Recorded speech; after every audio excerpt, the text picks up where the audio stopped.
Hello everyone. In this video lecture, I am going to talk about the process of transcription in eukaryotes. तो चलिए start करते हैं process of transcription in eukaryotes. तो पहला यहाँ पर पॉइंट है, there are at least 3 RNA polymerases. तो यहाँ पर कितने RNA पॉलीमरेजेस होते हैं? 3 RNA पॉलीमरेजेस होते हैं. अगर हम इस RNA को इस वाले ये जो यूकैरियोट का ट्रांसक्रिप्शन है, ट्रांसक्रिप्शन प्रोसेस जो है, इसको अगर हम प्रोकैरियोट के साथ कंपेयर करें तो हमने वहाँ पर क्या देखा था? Single DNA dependent RNA polymerase था. और यहाँ पर क्या है? 3 DNA डिपेंडेंट RNA पॉलीमरेज यहाँ पर है. ठीक है, तो वहाँ पर केवल अकेला RNA पॉलीमरेज जो है वो अकेला ही सफिशिएंट था जितनी भी उसके अंदर यूनिट्स आ रही थी उनको कंप्लीट कराने में. जैसे कि इनिशिएशन हो रहा था, उसके बाद इलोंगेशन हो रहा था और लास्ट प्रोसेस क्या थी? टर्मिनेशन हो रहा था. बस वहाँ पर क्या हो रही थी? 2 स्पेशल टाइप की यूनिट्स वहाँ पर आकर वो अटैच हो रही थी RNA पॉलीमरेज के साथ. जैसे कि सिग्मा फैक्टर है और रो फैक्टर है. ये दोनों फैक्टर उसके साथ ऐड हो रहे थे. सिग्मा फैक्टर किस में हेल्प कर रहा था? जब RNA पॉलीमरेज के साथ ऐड हो रहा था तो इनिशिएशन यानी कि किसी भी प्रोसेस को प्रारंभ कराने में, इनिशिएट कराने में हेल्प कर रहा था. जबकि रो वाला क्या है? ये क्या कर रहा था? टर्मिनेशन यानी कि स्टॉप कराने में, टर्मिनेशन कराने में हेल्प कर रहा था. किसके साथ मिल रहा था? ये RNA पॉलीमरेज के साथ मिलकर किसी भी उस प्रोसेस को स्टॉप कराने में हेल्प कर रहा था. जबकि यहाँ पर क्या है? 3 टाइप के RNA पॉलीमरेज यहाँ पर हैं. तो जो RNA पॉलीमरेज 1 है वो किसको बनाएगा? RNA पॉलीमरेज 1 बनाएगा इसको, यानी कि rRNA को बनाएगा. RNA पॉलीमरेज किसे बनाएगा? rRNA को बनाएगा. और ये कुछ सब यूनिट्स में डिवाइड होता है, जैसे कि 28S, 18S, 5.8S. तो ये इसकी क्या है? सब यूनिट्स हैं. अब जो RNA पॉलीमरेज 2 है वो किस में हेल्प करेगा? mRNA को बनाने में हेल्प करेगा. RNA पॉलीमरेज 2 किस में हेल्प करेगा? mRNA को बनाने में हेल्प करेगा यानी कि मैसेंजर RNA को. और इसी को क्या बोलते हैं? HNRNA भी कहा जाता है, यानी कि हेट्रोजीनस न्यूक्लियर RNA. क्योंकि जो हेट्रोजीनस न्यूक्लियर RNA है वही आगे जाके मैच्योर होगा और मैच्योर होने के बाद किस में बदल जाएगा? mRNA में बदल जाता है. ठीक है, तो इस तरीके से इसमें हेल्प कराएगा. अब तीसरा जो RNA पॉलीमरेज है वो किस में हेल्प कराता है? tRNA में हेल्प कराता है. tRNA को बनाने में हेल्प करेगा, जैसे कि 5SRRNA, SNRNA. तो इनको बनाने में ये हेल्प कराएगा. इसकी भी ये सब यूनिट्स हैं. ठीक है, और tRNA को बनाने में हेल्प कौन करेगा? RNA polymerase 3. अब स्टार्टिंग कैसे होती है? ये प्रोसेस तो आपको पता है, जो हमने लास्ट वीडियो लेक्चर में समझाया था कि इनिशिएशन, इलोंगेशन और टर्मिनेशन, तो वही प्रोसेस है. अब यहाँ पर क्या है? ये जो RNA है वो बन गया. यहाँ पर RNA कैसा बना? ये HNRNA बना है. उस HNRNA को हमें किस में कन्वर्ट कराना है? mRNA में कन्वर्ट कराना है. तो mRNA में कन्वर्ट कराना है. यहाँ पर कौन सा पॉलीमरेज यूज़ हुआ होगा? यहाँ पर सेकेंड वाला RNA पॉलीमरेज यूज़ हुआ होगा. ये वाला एंजाइम यहाँ पर यूज़ हो रहा होगा, RNA पॉलीमरेज 2, वो यहाँ पर यूज़ हो रहा होगा. अब इसमें क्या है? कुछ स्प्लाइसिंग जीन्स हैं. हमने वहाँ पर बताया था कि जो प्रोकैरियोट होता है वहाँ पर किसी भी टाइप की स्प्लाइसिंग जीन्स नहीं होते हैं. इसीलिए हमें जो वहाँ पर ट्रांसक्रिप्शन प्रोसेस से जो RNA मिलता है वो एक्टिव RNA होता है. जबकि यहाँ पर ये स्प्लाइसिंग जीन्स जो हैं, इंट्रॉन्स और एक्सॉन्स, ये स्प्लाइसिंग जीन्स हैं, वो यहाँ पर अवेलेबल होते हैं. जिसकी वजह से क्या होता है? ये एक्टिव RNA नहीं होता है. और इसको एक्टिव कराने के लिए क्या कराना होगा? इंट्रॉन्स को रिमूव करना होगा इसमें.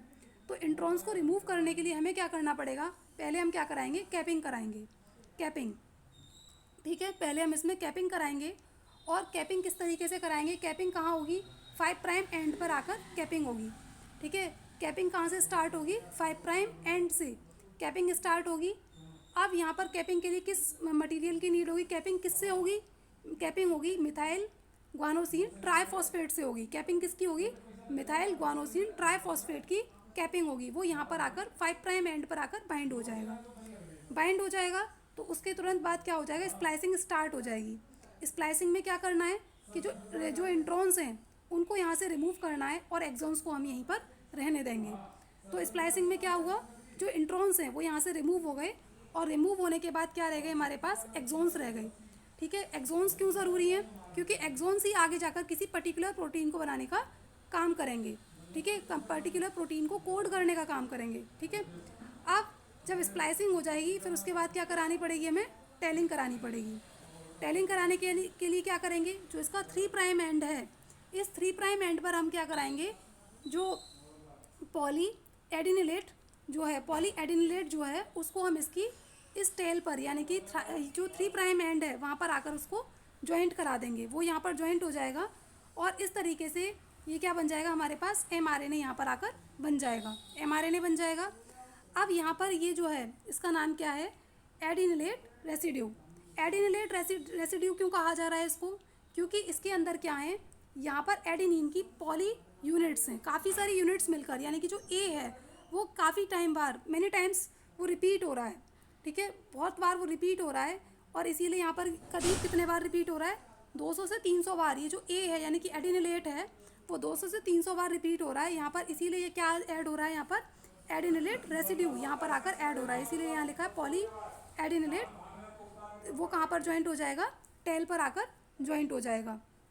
और जैसे ये यानी कि कैपिंग हुई और टेलिंग हुई, कैपिंग और टेलिंग, कैपिंग कहाँ से स्टार्ट हुई, कैपिंग स्टार्ट हुई 5 प्राइम एंड से, टेलिंग कहाँ से स्टार्ट हो रही है, ये टेलिंग कहाँ होगी 3 प्राइम एंड पर। और यहाँ पर क्या ऐड हो गया, एडिनिलेट रेसिड्यू यानी कि पॉली एडिनिलेट जो है वो यहाँ पर जुड़ गया। पॉली एडिनिलेट क्यों कह रहे हैं, क्योंकि जो ए है वो बहुत बार रिपीट हो रहा है, ठीक है, उसके वो करीब 200 से 300 बार यहाँ पर आकर रिपीट हो रहा है, इसीलिए इसको कहेंगे पॉली एडिनिलेट। वो यहाँ पर 3 प्राइम के ऊपर आकर ऐड हो जाएगा। अब जैसे ही टेलिंग हो जाएगी, टेलिंग होने के तुरंत बाद क्या बनेगा हमारे पास, इस HNRNA किस में कन्वर्ट हो जाएगा, mRNA में कन्वर्ट हो जाएगा, mRNA में कन्वर्ट हुआ। अब जब ये mRNA में कन्वर्ट हो जाएगा तो ये मान लिया हमने कि ये कोई हमारे पास क्या है, यूकैरियोटिक सेल है। अब जो mRNA बनने तक का जो प्रोसेस है वो कहाँ हो रहा है, इस न्यूक्लियस के अंदर हो रहा है, इस न्यूक्लियस के अंदर हो रहा है। अब क्या होगा कि जब mRNA बन जाएगा तो वो न्यूक्लियस से बाहर आ जाएगा, इस तरीके से ये बाहर आ गया। जबकि अगर हम प्रोकैरियोट को देखें तो वहाँ पर कोई भी कंपार्टमेंट नहीं थी, जबकि यहाँ पर क्या है, कंपार्टमेंट है, यानी कि ये जो न्यूक्लियस है उसके चारों तरफ जो कवर है वो पूरी तरह से कवर्ड है और पूरी तरह से जो सेल होती है यूकैरियोटिक सेल जो है वो पूरी तरह से वेल डेवलप होती है। जबकि प्रोकैरियोटिक सेल में ना तो न्यूक्लियस के चारों तरफ ना न्यूक्लियर एनवलप होता है, कुछ नहीं होता है और बहुत ही मैशी कंडीशन में पड़ा रहता है, तो वहाँ पर कोई कंपार्टमेंट नहीं होती है।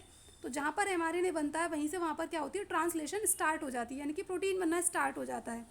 लेकिन यूकैरियोट में क्या होता है कि जब mRNA बन जाता है तो उसको ये जो न्यूक्लियस है उससे बाहर आना पड़ता है और बाहर आकर जो mRNA जब ये बन जाएगा उसके बाद यहाँ पर क्या होगी, ट्रांसलेशन स्टार्ट हो जाएगी, ठीक है।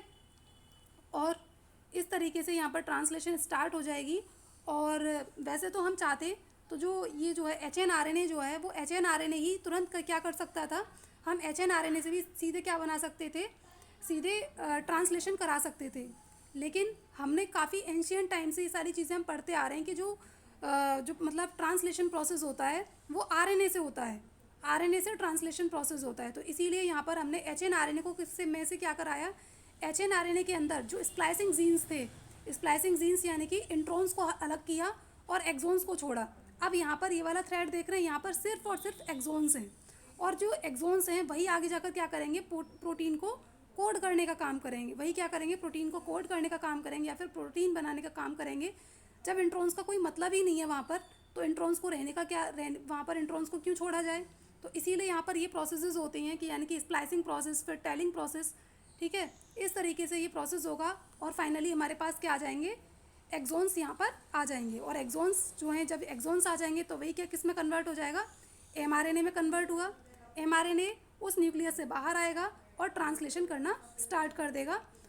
और आई होप कि आपको ये समझ में आया होगा। आज की वीडियो लेक्चर में इतना ही और मेरे ख्याल से आपको भी ये सारी चीज़ें समझ में आई होंगी।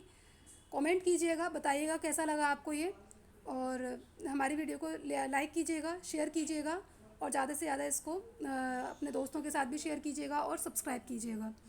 Thank you students.